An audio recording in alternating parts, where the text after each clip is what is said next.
पाठ 15 पंच परमेश्वर। अलगू चौधरी और जुम्मन शेख में गाढ़ी मित्रता थी। साजे में खेती होती थी। दोनों को एक दूसरे पर पूरा भरोसा था और गाढ़े समय में दोनों मित्र एक दूसरे का साथ खुलकर देते थे। जब अलगू चौधरी कहीं बाहर जाता तब अपना घर जुम्मन के भरोसे छोड़ जाता। इसी तरह जुम्मन अपने घर बार की जिम्मेदारी अलगू चौधरी को सौंप जाता था। जुम्मन की एक बूढ़ी मौसी थी। जुम्मन के सिवाय इस दुनिया में उसका कोई न था। वह जुम्मन के साथ ही रहती थी। जब तक उसके अपने खेत और घर संपत्ति जुम्मन के नाम नहीं लिख दी तब तक उसकी पूरी खातिरदारी होती रही, लेकिन संपत्ति लिखते ही उसकी खातिरदारी में कमी आ गई। यहाँ तक कि दाव रोटी के भी लाले पड़ने लगे। जुम्मन की पत्नी गर्म मिजाज की थी। वह रोटियों के साथ कड़वी बातें भी कहने लगी। बुढ़िया न जाने कब तक जिएगी। 2-3 बोधे ऊपर जमीन क्या दे दी, मानो हमें खरीद लिया। जितना रुपया इसके पेट में झोंक चुके उतने से तो अब तक गांव खरीद लेते। जुम्मन शेख भी निष्ठुर हो गया था। कुछ दिन खाला जान से सुना और सहा, पर जब ना सहा गया तो जुम्मन से शिकायत की। जुम्मन ने उसकी ओर कुछ ध्यान ना दिया। अंत में एक दिन उसकी मौसी ने कहा, बेटा तुम्हारे साथ मेरा निर्वाह न हो सकेगा। जुम्मन ने दुष्टता से उत्तर दिया, रुपए क्या यहाँ फलते हो? मौसी ने नम्रता से कहा, बेटा मुझे भी तो अपना पेट भरना है।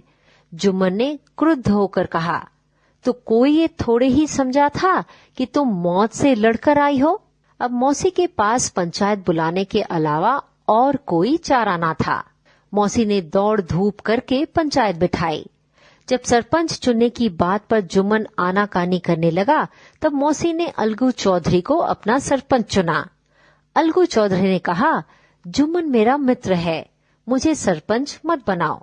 मौसी ने गंभीर स्वर में कहा, बेटा दोस्ती में कोई अपना ईमान नहीं बेचता। पंच न किसी के दोस्त होते हैं न दुश्मन। पंच के दिल में खुदा बसता है। पंचों के मुंह से जो बात निकलती है वह खुदा की तरफ से निकलती है। जुम्मन ये सोचकर मन ही मन खुश था कि मेरा मित्र सरपंच है, वह निश्चय ही मेरे पक्ष में फैसला देगा। अलगू चौधरी जुम्मन का मित्र था, परंतु मौसी की बात सुनकर उसका सोया ईमान जाग उठा। वह सरपंच बना। उसके आसपास अन्य पंच बैठे। पंचों ने बुढ़िया के मामले पर विचार किया। अलगू ने जुम्मन से ऐसे ऐसे प्रश्न किए कि उसके होश ठिकाने आ गए। जुम्मन हैरान था कि क्या अलगू उसकी दोस्ती भूल गया जो इस मामले में ऐसे प्रश्न कर रहा है। आखिर अलगू ने फैसला सुनाया, जुम्मन शेख, पंचों ने इस मामले पर विचार किया है। हमारी राय यह है कि मौसी के खेत से इतनी कमाई होती है कि उसे माहवार खर्च दिया जा सके। यदि तुम इस बात से राजी नहीं हो तो खेतों की लिखा पढ़ी तुम्हारे नाम नहीं रहेगी। उस दिन से जुम्मन अलगू चौधरी का जानी दुश्मन बन गया। वह अलगू चौधरी से बदला लेने का मौका ढूंढता रहता। शीघ्र ही उसे ऐसा मौका मिल गया। अलगू ने बैलों की एक नई जोड़ी खरीदी थी। दोनों बैल मजबूत और कमाऊ थे। पंचायत का 1 महीना भी पूरा नहीं हुआ था कि उनमें से एक बैल मर गया। जुम्मन ने दोस्तों से कहा, देखा यह दगाबाजी की सजा है। इंसान भले ही संतोष कर जाए पर खुदा बदी की सड़ा देकर रहता है। अब अकेला बैल अलगू के काम का ना था, इसलिए उसने गांव के बनिए समझू साहू के हाथ उसे बेच दिया। 1 महीने में बैल का दाम चुकाने का वादा ठहरा। समझू साहू गांव से अनाज, गुड़ आदि लाद कर मंडी ले जाता और वहां से नमक, तेल आदि गांव लाता। नया और मजबूत बैल पाकर वह दिन में 3-4 चक्कर लगाने लगा। बैल से मेहनत इतनी लेता पर उसके दाने पानी का उचित प्रबंध न करता। परिणाम यह हुआ कि कुछ ही दिनों में बैल की हड्डी पसली दिखाई देने लगी। एक दिन चौथी बारी में साहू ने दुगना बोझ लादा। दिन भर के थके जानवर के पैर न उठते थे, पर साहू जी कोड़े मार मार कर उसे दौड़ाने लगे। थोड़ी दूर जाकर बैल सुस्ताने के लिए रुकना चाहता था, लेकिन साहू जी को जल्दी पहुंचने की चिंता थी। उन्होंने कई कोड़े बड़ी निर्दयता से बैल पर बरसाए।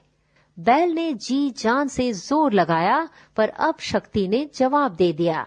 वह जमीन पर गिरा, ऐसा गिरा कि फिर उठ न सका। वह मर चुका था।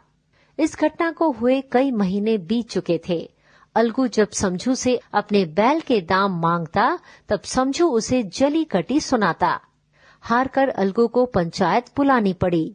समझू को अलगू और जुम्मन के बैर का हाल मालूम था, इसलिए अपने जुम्मन को सरपंच चुना।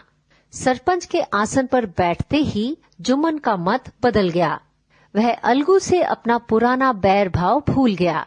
पंचों ने दोनों पक्षों से सवाल जवाब करना शुरू किए। अलगू चौधरी और समझू साहू ने अपनी अपनी बातें बताईं। सभी पंच इस बात पर सहमत थे कि समझू साहू को बैल का मूल्य देना चाहिए, परंतु 2 पंच साहू की ओर थे। अन्य पंच कीमत दिलाने के अलावा समझू को दंड भी देना चाहते थे, क्योंकि उसने बैल को निर्दयता से मारा था। उसके अनुसार बैल की मृत्यु इस कारण हुई थी कि उससे बड़ा कठिन परिश्रम लिया गया था। उसके चारे पानी का अच्छा प्रबंध न था। अंत में जुम्मन ने फैसला सुनाया। पंचों ने तुम्हारे मामले पर अच्छी तरह से विचार किया। समझू साहू के लिए उचित है कि बैल का पूरा मूल्य चुका दे।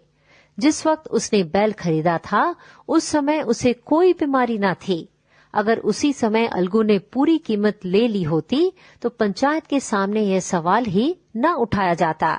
उपस्थित जनता जयकार कर उठी, पंच परमेश्वर की जय। सभी कह रहे थे, इसी को न्याय कहते हैं। दूध का दूध और पानी का पानी। यह मनुष्य का काम नहीं, यह परमेश्वर का काम है।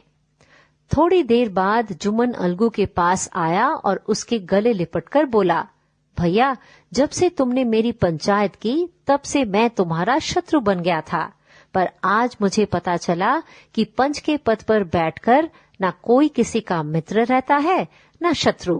न्याय के सिवाय उसे कुछ नहीं सूझता। अलगू भी खुशी से रोने लगा। इस पानी से दोनों के दिलों का मैल धुल गया। मित्रता की मुरझाई बेल फिर से हरी हो गई।